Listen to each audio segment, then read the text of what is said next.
네, 감사합니다. 오늘 우리가 함께 은혜 받은 하나님 말씀은 마태복음 18장 21절 말씀부터 35절 말씀까지 되겠습니다. 그때에 베드로가 나와 이르되 주여 형제가 내게 죄를 범하면 몇 번이나 용서하여 주리이까? 7번까지 하오리이까? 예수께서 이르시되 내게 이르노니 7번뿐만 아니라 7번을 70번까지라도 할지니라. 그러므로 천국은 그 종들과 결산하려 하던 어떤 임금과 같으니 결산할 때에 10달란트 빚진 자 하나를 데려오매 갚을 것이 없는지라 주인이 명하여 그 몸과 아내와 자식들과 모든 소유를 다 팔아 갚게 하라 하니 그 종이 엎드려 절하며 이르되 내게 참으소서 다 갚으리이다 하거늘 그 종의 주인이 불쌍히 여겨 놓아 보내며 그 빚을 탕감하여 주었더니 그 종이 나가서 자기에게 100데나리온 빚진 동료 한 사람을 만나 붙들어 목을 잡고 이르되 빚을 갚으라 하매 그 동료가 엎드려 간구하여 이르되 나에게 참아 주소서 갚으리이다 하되 허락하지 아니하고 이에 가서 그가 빚을 갚도록 옥에 가두거늘 그 동료들이 그것을 보고 몹시 딱하게 여겨 주인에게 가서 그 일을 다 말하니 이에 주인이 그를 불러다가 말하되 악한 종아 내가 빌기에 내가 내 빚을 전부 탕감하여 주었거늘 내가 너를 불쌍히 여김과 같이 너도 내 동료를 불쌍히 여김이 마땅하지 아니하냐 하고 주인이 노하여 그 빚을 다 갚도록 그를 옥졸들에게 넘기니라. 너희가 각각 마음으로부터 형제를 용서하지 아니하면 나의 하늘 아버지께서도 너희에게 이와 같이 하시리라. 아멘. 오늘 제목은 상처가 있는 곳에 용서를 이렇게 정했습니다. 러시아 문호 톨스토이는 이 땅에서 화평하게 지내는 방법은 하나밖에 없다. 그것은 용서다. 이렇게 말했습니다. 종교개혁자 마틴 루터는 허물을 너그럽게 용서해 주는 일은 하나님의 창조 질서에 순응하는 일이다. 이렇게 말을 했고요. 인천 상륙작전으로 유명한 메가더 장군은 남의 과오를 용서할 수 있는 사람이야말로 하나님의 보호를 받는 사람이다. 이렇게 했습니다. 잠언 19장 11절 말씀을 보겠습니다.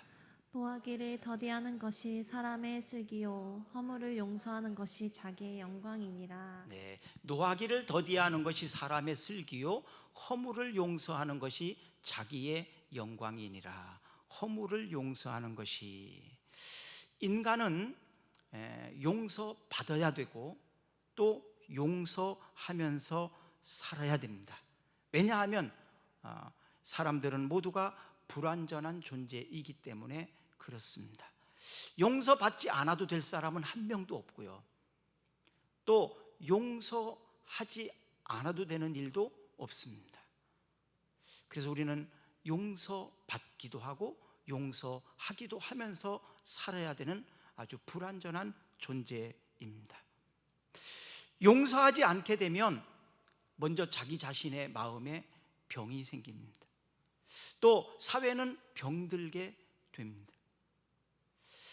이것을 상처라고 표현한다면 신앙생활에 있어서도 상처가 있는데 바로 시험입니다. 시험.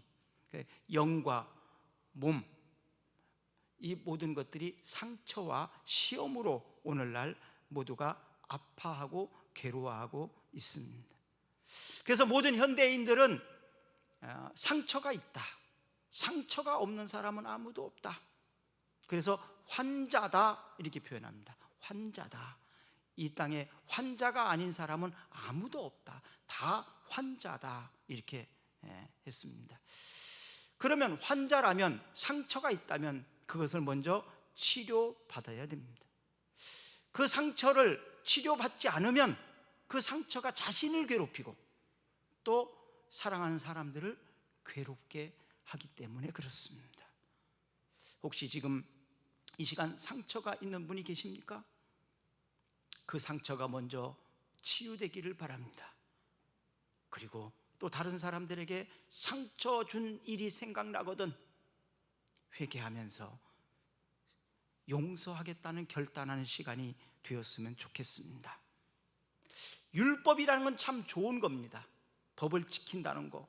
그러나 하나님을 떠난 법, 하나님을 떠난 율법주의자들은 정죄하고 고발하고 비판하는 일에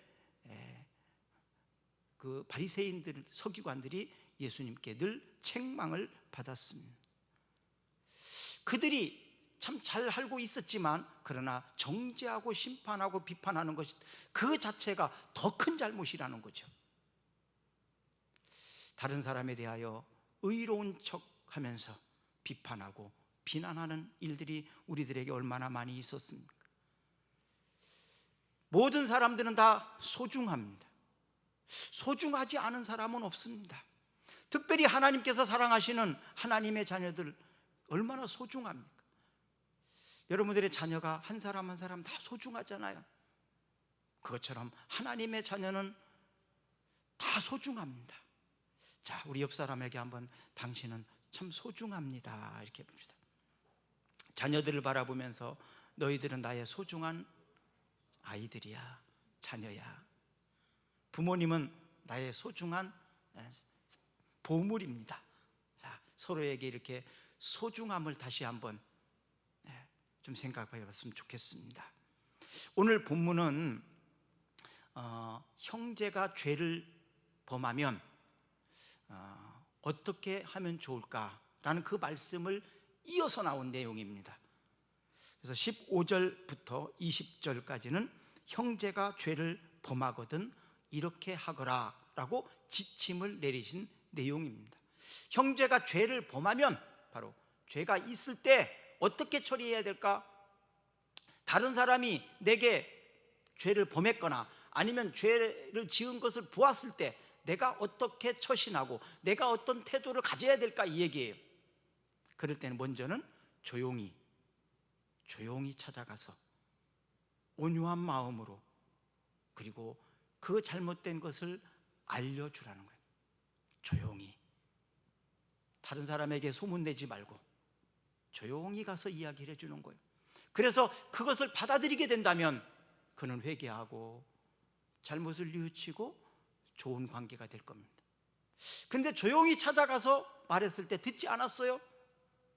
그러면 증인을 데리고 가서 한두 사람 증인을 데리고 가서 같이 말해줘요. 그래도 말을 안 들으면 두세 명 더 많은 증인들과 함께 가서 또 이야기합니다. 그래도 말을 안 들으면 어떻게 합니까? 그러면 교회 앞에서 얘기해라. 교회 공동체 앞에서 전체 앞에서 얘기를 해라. 그래서 그가 회개하면 형제와 가족으로 받아들이는 것이고 그가 회개하지 않고 거절하게 되면 이제는 이방인처럼 이제는 거리를 두라는 겁니다. 거리를 두라. 내가 직접 그를 처벌하거나 그를 심판하거나 그를 고발하는 것이 아니라 그냥 이방인처럼 이제는 너는 남이야 이제는 그러면서 거리 두기를 하라는 얘기입니다. 가족 간에도 보면 서로가 아이들한테 일르기도 하고 엄마가 아버지가 엄마를 서로가 먼저 고발하고 소문내고 그러는 경우가 있어요. 그게 아니라 조용히 단둘이 조용히 그리고 둘이 안 됐을 때 문제가 또 생기니까 증인과 함께 그래도 안 되면 가족 회의를 통해서 가족 전체가 이렇게 절차가 그렇습니다. 그를 부끄럽게 하기 위함이 아닙니다. 그를 처벌하기 위함도 아닙니다. 그것은 잘못을 바로잡고 좋은 관계를 회복하는 데 목적을 두는 거예요. 그 이야기를 듣고 그 다음에 이제 베드로가 예수님께 질문하는 것이 오늘 본문입니다. 그러면 예수님, 제가 형제가 내게 잘못했을 때 내가 그 사람을 몇 번 정도 용서해 주면 되겠습니까? 이런 질문이에요. 몇 번 정도 용서해 줄까요? 몇 번 정도? 한 번만? 아니면 3번 정도만? 3번 정도 용서해 주기도 쉽지 않아요. 그렇죠? 3번 용서하는 것도 쉽지 않아요. 근데 베드로가 7번 용서하면 되겠습니까? 7번 굉장히 좀 선심 쓰듯이 얘기했어요. 7번 용서해 주면 되겠습니까? 그랬더니 예수님께서 아니다, 70번씩 7번이라도 용서해 주라. 그러면 숫자적으로 따지면 몇 번이죠? 70번씩 7번, 7, 7은 49, 490번 용서해 줘라. 숫자적으로 그렇습니다. 숫자적으로. 그런데 예수님이 70번씩 7번이라는 것은 숫자적으로 490번을 용서해 주라는 얘기입니까? 아니죠. 계속해서 용서해 주라는 거죠. 계속해서 용서해 주라는 얘기예요. 그렇게 말씀하시면서 비유로 말씀하신 것이 바로 1만 달란트 빚진 자, 그것에 용서할 줄 모르는 종의 비유로 말씀하신 겁니다. 1만 달란트가 어느 정도로 많은지 계산이 안 되기 때문에 1만 달란트는요 6천 데나리온입니다. 그러면 한 데나리온은 어느 정도의 가치가 있느냐? 하루 품값. 하루 품값이 한 데나리온이에요. 그러면 6천 데나리온이 1달란트야. 한 달란트. 그렇다면 1만 달란트는 어느 정도입니까? 계산하기가 복잡합니다. 계산이 안 되고 우리가 만져보기 아니라 볼 수도 없을 만큼 어마어마한 큰 금액입니다. 1만 달란트라는 어마어마한 빚을 진 사람을 그냥 탕감해 줬어요. 그냥 탕감해 줬어요. 그런데 그 탕감을 받은 사람이 자기에게 100데나리온 빚진 자를 끌어다가 안 갚는다고 목을 조르고, 좀 지금 내가 돈 생기면 갚겠다고 그랬더니 고발해가지고 감옥에다 쳐넣어 버렸습니다. 저는 이해가 안 가는 것이, 아니 1만 달란트 빚을 갚아야 될 사람이 어떻게 100데나리온 돈을 빌려줬는지 모르겠어요. 저 이해가 안 가잖아요. 아니 1만 달란트의 빚을 진 사람이 어떻게 돈이 있어가지고 100데나리온을 빌려줬지? 이 사람은 처음부터 마음이 안 좋은 것 같아요. 빌려줄 돈이 있으면 먼저 갚아야지, 그렇죠? 빌려줄 돈이 있으면 먼저 갚았어야지. 갚을 생각 자체가 없었던 사람이었나 봐요.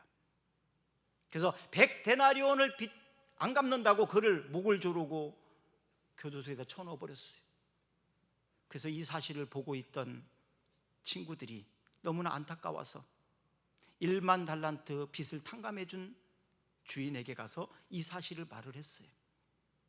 당신에게 10,000달란트 빚을 갚지 않고 탕감해 준 그 사람이 다른 사람 100데나리온 60만 분의 1이에요.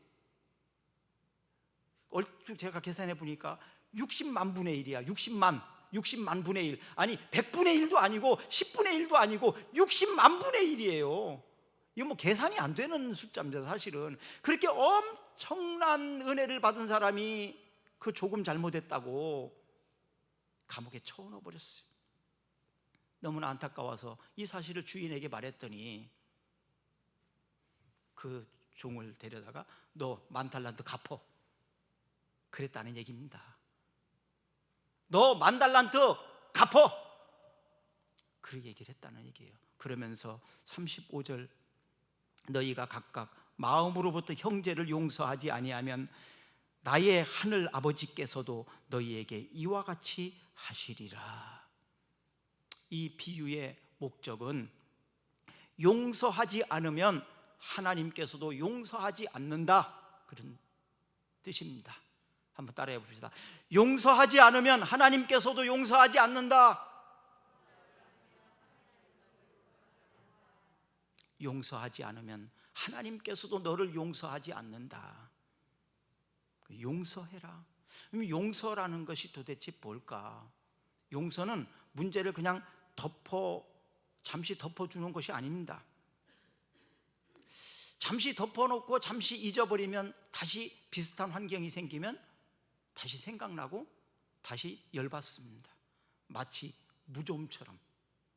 무좀이 나은 것 같지만 비슷한 환경이, 습도가 생기면 다시 재발되잖아요.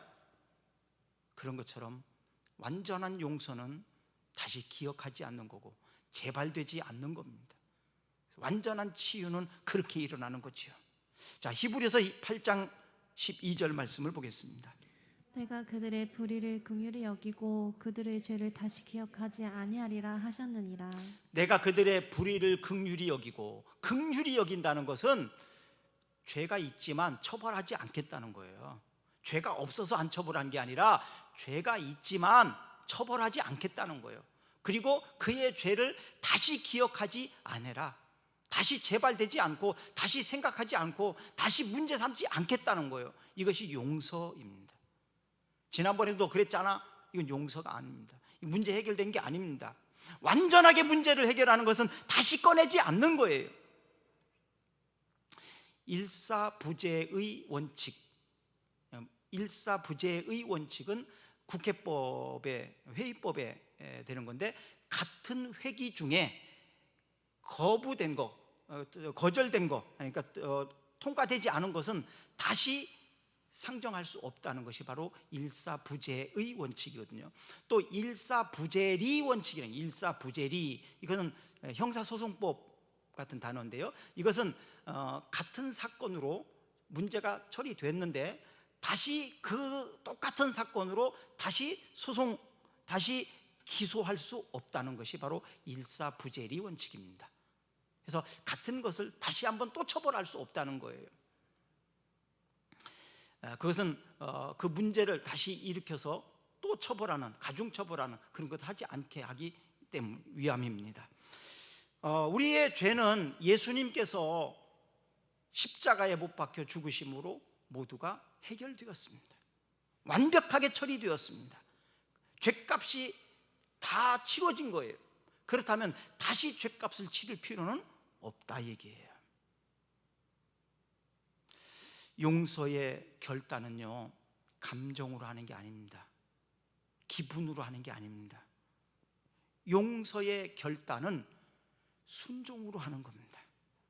그냥 감정과 어떤 환경, 기분 따라서 한 것은 다시 그런 감정이 생기고 기분이 안 좋아지면 또 나타나는 거거든요. 그래서 용서는 하나님의 말씀에 대한 순종의 결단으로 하는 겁니다. 오늘 말씀에 말씀하셨던 것처럼 너희들이 용서하지 않으면 하나님께서 너를 용서하지 않으리라. 그러므로 용서하며 살아라, 명령이잖아요. 그래서 내 기분으로는 내가 도저히 용서할 수가 없어요. 내 감정으로는 그렇지만 하나님의 말씀에 순종함으로, 하나님의 명령이니까 순종하자, 그리고 결단하고 용서해 주는 것입니다. 누가복음 15장에 보면 잃었던 아들을 찾은 비유가 나옵니다. 탕자의 비유라고 하는 내용입니다. 저는 이 탕자의 비유, 잃었던 아들을 용서해 주는 그 아버지의 사랑, 그것이 바로 용서의 모델이라고 말하고 싶습니다. 용서의 모델. 아버지는 완전한 용서를 하셨지만 형은 아들은, 큰 아들은 용서하지 않은 예지요. 자, 읽어봅니다. 15장 24절 누가복음. 이 내 아들은 죽었다가 다시 살아났으며 내가 잃었다가 다시 얻었노라 하니 그들이 즐거워하더라. 이 내 아들은 죽었다가 다시 살아났으며 내가 잃었다가 다시 얻었노라 하니 그들이 즐거워하더라. 지금 아들이 뭐 회개하거나 아들이 무슨 잘못을 뉘우치고 아버지에게 뭐 어떤 보상을 하고 이런 게 아닙니다. 처절한 모습으로 그대로 있는 모습 그대로로 온 거예요.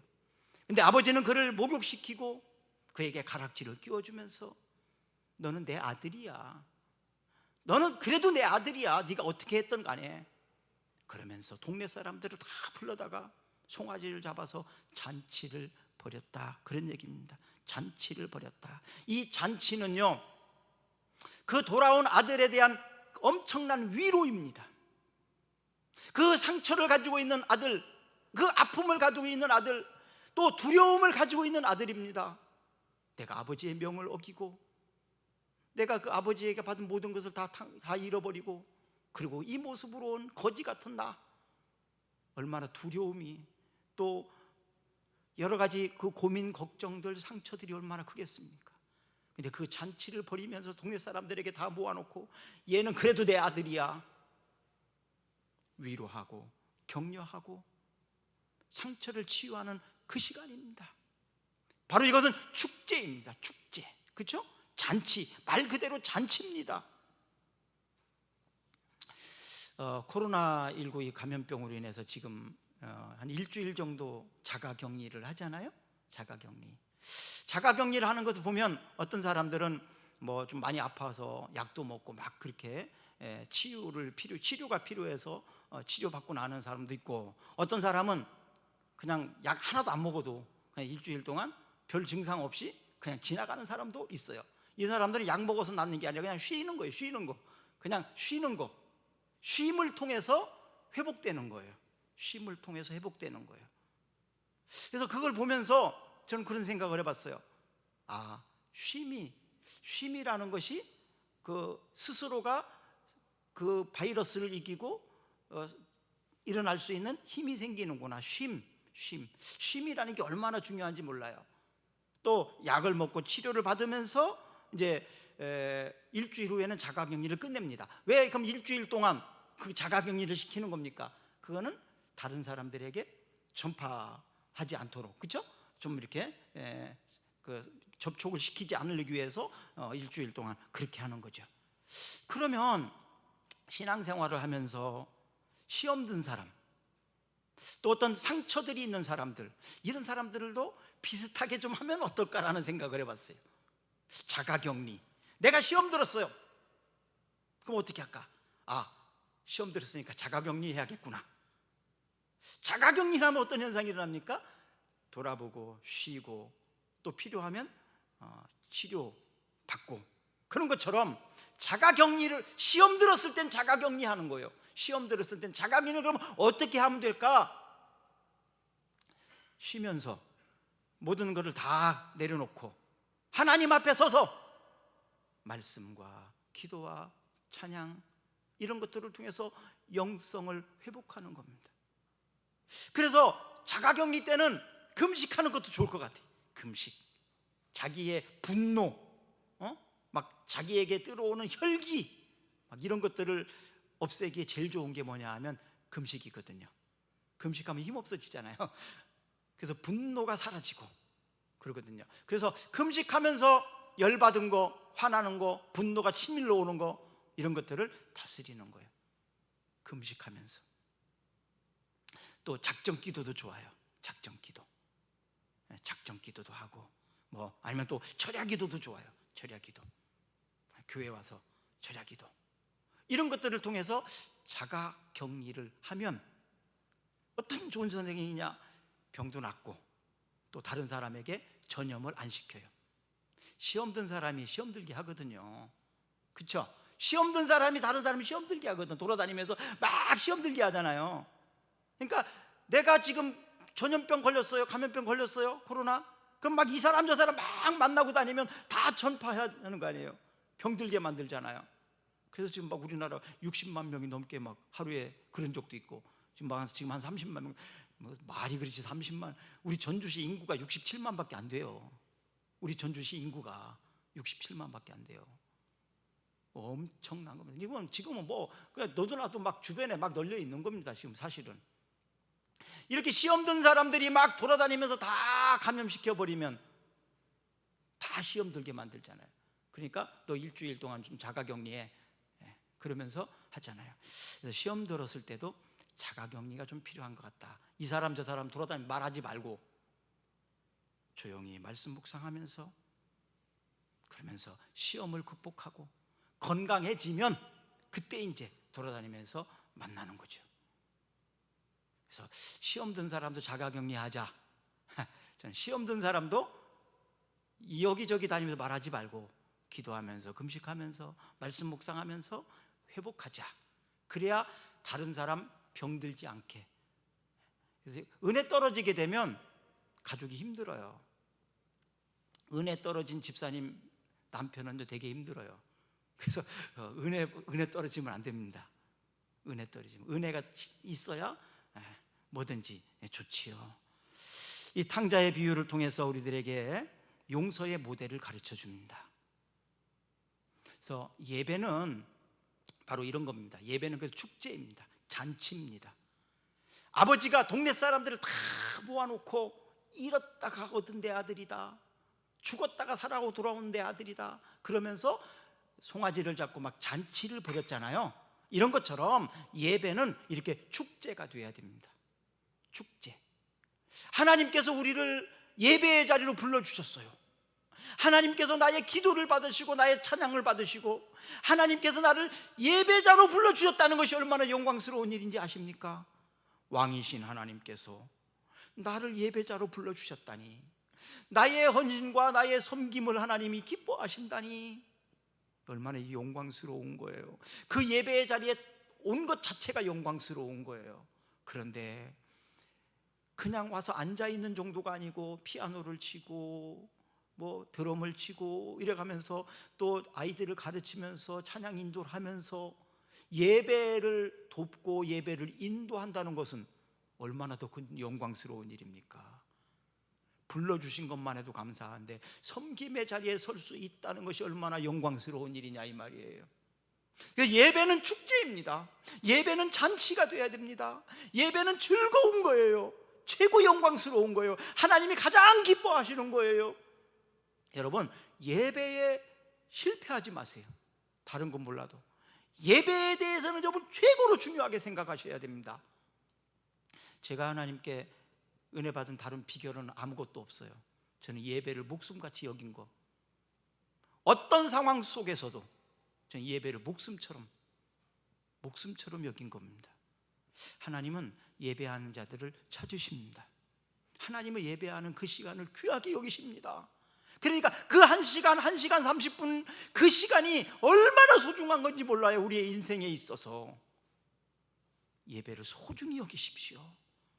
그러면 주님도 여러분들을 그 이상으로 소중히 여기십니다. 지도자가요, 순종할 줄 모르면서 다른 사람에게 순종하라고 가르치는 것은 잘못된 거예요. 그렇죠? 저도 순종하지 않으면서 다른 사람에게 순종하라고 가르친다는 건 말이 안 되잖아요. 마찬가지로 용서하지 않으면서 다른 사람에게 용서하라고? 그것도 잘못된 거예요. 용서할 줄 알아야 용서도 받는 거예요. 우리는 모두가 1만 달란트 빚진 자입니다. 1만 달란트의 어마어마한 빚을 지고 있었는데 그 무거운 짐을 주님이 다 벗겨주셨어요. 그래서 우리가 자유함을 얻었어요. 하나님의 그 은혜와 하나님의 긍휼이 무궁하십니다. 그 인자하심을 어떻게 무엇으로 다 갚을 수 있겠습니까? 그런데 100데나리온 갚지 못한 그 사람을 끌어다가 목을 조르고 감옥에 집어넣었어요. 그게 바로 우리예요. 지가 뭐 얼마나 의롭다고, 지가 얼마나 거룩하다고, 지가 얼마나 깨끗하다고 누구를 정죄하고 누구를 비난합니까? 로마서 5장 8절 읽어보겠습니다. 우리가 아직 죄인 되었을 때 그리스도께서 우리를 위하여 죽으심으로 하나님께서 우리에 대한 자기의 사랑을 확증하셨느니라. 우리가 아직 죄인 되었을 때, 죄가 문제 해결되었을 때가 아닙니다. 죄인 되었을 때 그리스도께서 우리를 위하여 죽으심으로 하나님께서 우리에게 대한 자기의 사랑을 확증하셨다, 분명하게 보여주셨다, 선언하셨다는 것입니다. 에베소서 4장 32절입니다. 서로 친절하게 하며 불쌍히 여기며 서로 용서하기를 하나님이 그리스도 안에서 너희를 용서하신 것 같이 하라. 서로 친절하게 그리고 불쌍히 여기고 서로 용서하기를 하나님이 그리스도 안에서 너희를 용서하심과 같이 너희도 그렇게 친절하고 불쌍히 여기고 용서하며 살아라. 그것이 우리 마음이 편안한 길입니다. 우리의 마음이 치유받을 수 있는 길입니다. 용서하지 않으면 용서받을 수 없다, 이 사실을 잊지 마세요.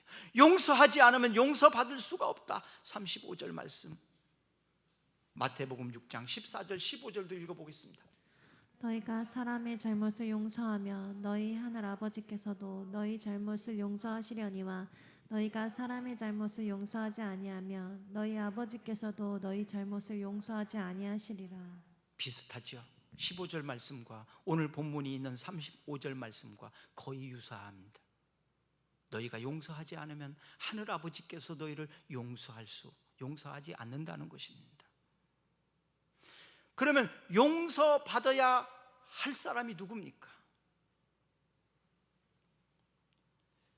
우리 모두가 용서받아야 될 사람일 뿐만 아니라 하나님뿐만 아니라 사람들에게도 용서받아야 할 일이 많아요. 그런데 내가 용서할 수 있는 자리에 있다는 건 더 감사한 일이죠. 사실은 어떻게 보면 용서할 자격도 없는 사람이에요. 그럼에도 불구하고 용서하지 못하겠다고, 너 하나만큼은 절대로 그것은 용서할 수 없다라고 말할 때가 얼마나 많습니까? 대접을 받고자 하는 대로 먼저 대접하라. 대접하는 자가 더 복된 자다. 용서하는 자가 더 복이 있는 사람인 것입니다. 억울하다고 분하다고 생각하지 마세요. 1만 달란트 빚진 자, 그것을 탕감받았다는 것을 생각해 보세요. 100데나리온 그거 아무것도 아니지 않습니까? 비교가 되지 않지 않습니까? 누가복음 6장 12절입니다. 우리가 우리에게 죄 지은 자를 사하여 준 것 같이 우리 죄를 사하여 주시옵고. 이것은 주님이 우리에게 가르쳐 주신 기도 내용 중에 하나입니다. 우리가 우리에게 죄 지은 자를 사하여 준 것 같이 우리 죄를 사하여 주시옵고, 우리가 우리에게 죄 지은 자를 용서해 주신 것 같이, 내가 용서해 준 것과 같이 나의 죄를 용서해 달라고 하는 얘기입니다. 자, 그렇다면 내가 용서하지 않으면 어떤 것이 됩니까? 내가 용서하지 않는다면 기도가 막힙니다. 내가 용서해 준 것 같이 나를 용서해 달라고 어떻게 이렇게 말할 수 있겠습니까? 나는 용서하지 못했지만 하나님 나는 용서해 달라고, 나를 용서해 달라고, 그건 말이 안 되는 기도잖아요. 그러니까 용서하지 않으면 기도가 막힌다. 특별히 가정에서 남자들은 거룩한 손을 들어서 가족을 위해서 기도하라고 했습니다. 가정의 제사장이니까요. 여러분 가정에서 남자들이 가정의 제사장이거든요. 그래서 거룩한 손을 들어서 기도하라고 되어 있어요. 거룩한 손을 들어서 기도하라고 했어요. 그러면 내가 가족을 용서하지 못했는데 어떻게 거룩한 손을 들고 기도할 수 있겠습니까? 네? 내 가정을 축복하고 내 아내를 축복하고 내 자녀들을 축복해야 되는데 내가 아이들을 용서하지 못하고 내가 아내를 용서하지 못했는데 어떻게 거룩한 손을 들고 기도할 수 있겠습니까? 못하는 거지요. 그래서 용서해야 된다는 거예요. 아내들도 마찬가지입니다. 남편을 용서하지 못했는데 어떻게 기도할 수 있겠습니까? 기도가 막히지요. 기도가 막힙니다. 그리고 또 한 가지 이게 중요한 게 있어요. 앞으로 절대 죄를 짓지 말아야 돼요. 왜? 지금까지 하나님 다 용서해 주는데 내가 용서 못 하겠다고 그러니까 하나님도 뭐라, 알았어 나도 너 용서 이제 안 할 거야. 그럼 어떻게 되겠습니까?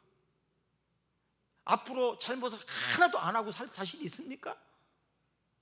없거든요. 그래서 기도가 막히지 않기 위해서 용서해야 되고요. 그리고 앞으로도 나는 크고 작은 잘못들을 알게 혹은 모르게 지을 죄들이 많거든요. 그때마다 용서를 받아야 될 사람이거든요. 그렇기 때문에 용서하면서 살아야 됩니다. 용서하면서 살아야 됩니다. 누가복음 23장 34절입니다.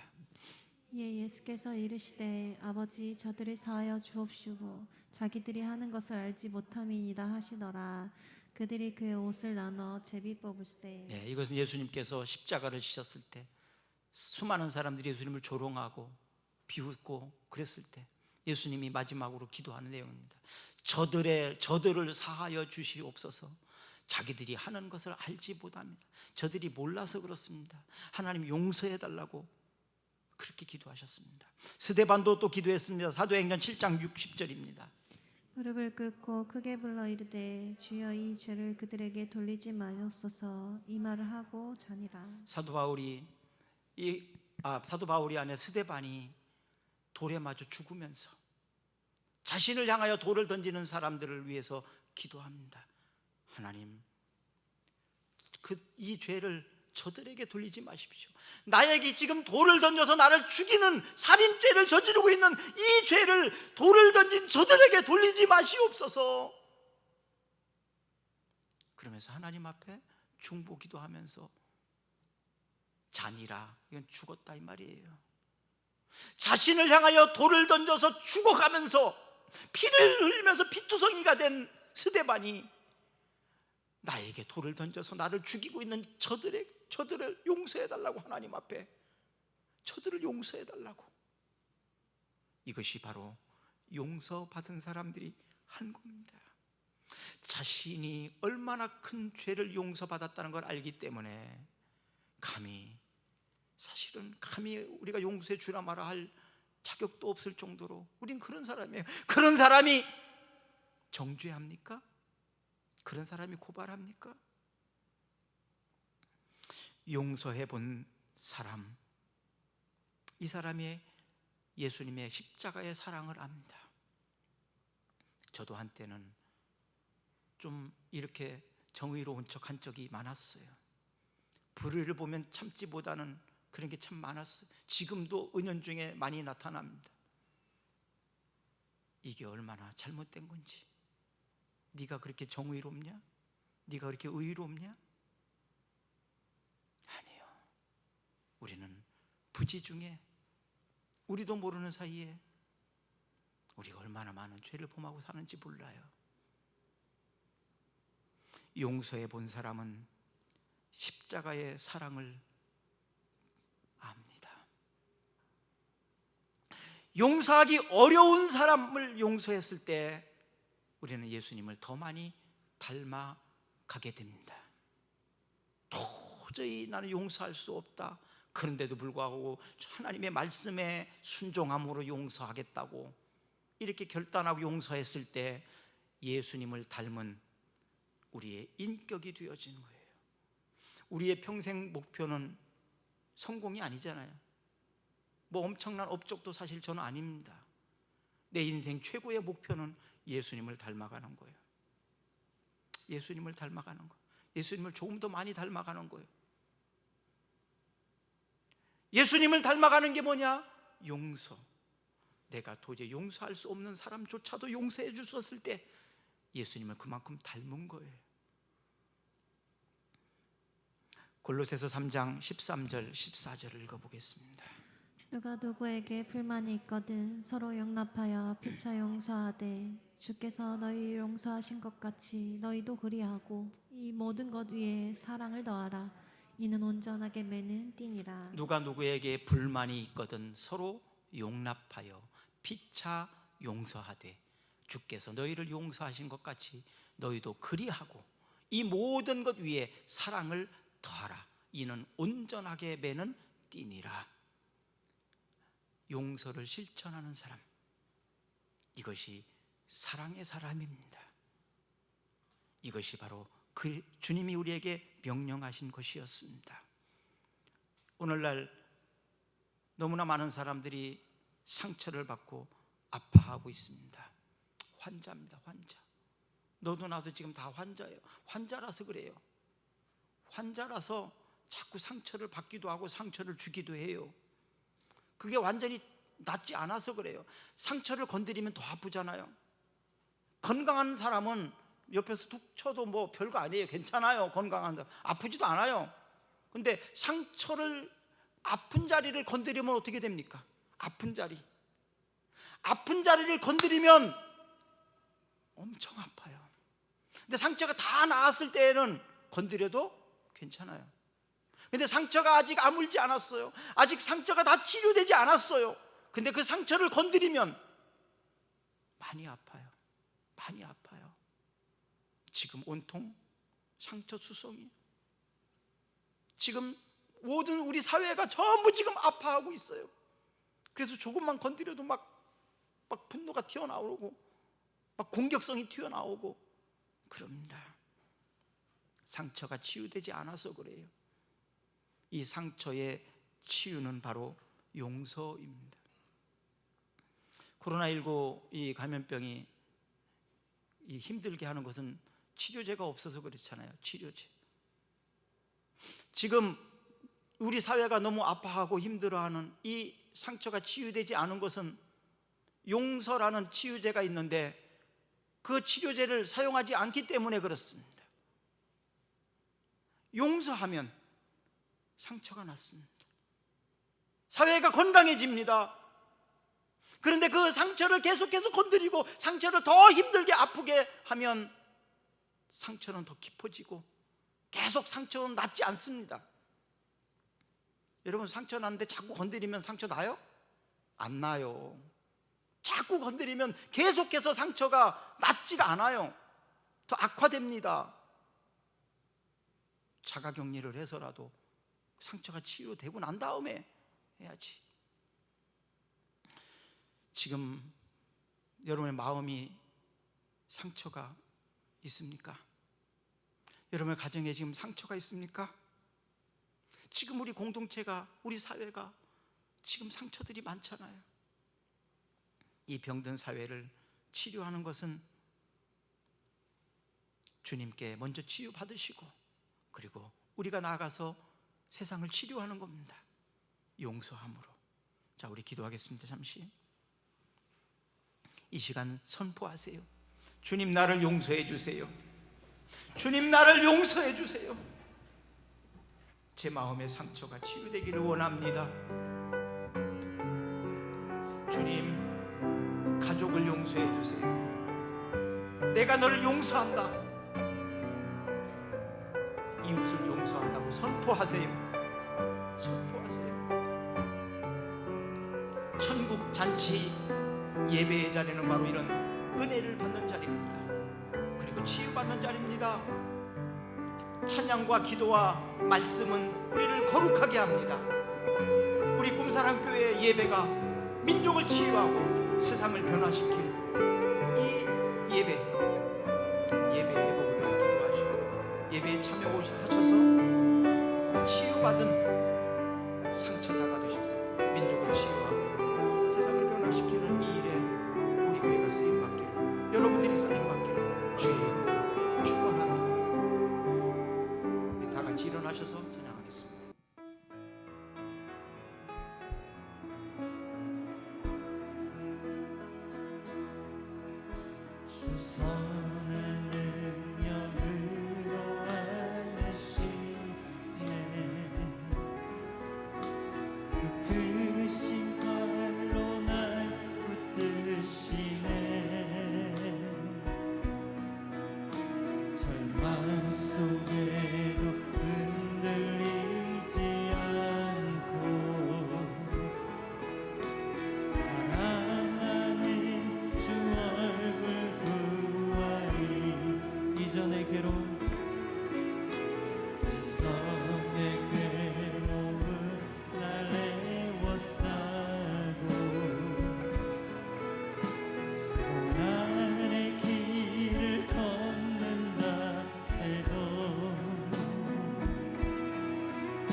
죄인에게 자유함을 주시기 위하여 십자가를 지신 예수 그리스도의 은혜와 소망과 우리의 전부가 되시는 하나님 아버지의 사랑하심과 생명을 바쳐 주님만을 사랑하게 하시는 성령님의 역사하심이 오늘 예배를 드리면서 오직 주님만이 삶의 우선순위가 되며 치유자가 되시는 것을 고백하며 용서하며 살기로 작정하고 돌아가는 성도들과 저들의 가정과 사업장과 우리 민족 위에 또 모든 교회들 위에 영원토록 함께 하시기를 간절히 축원하옵나이다.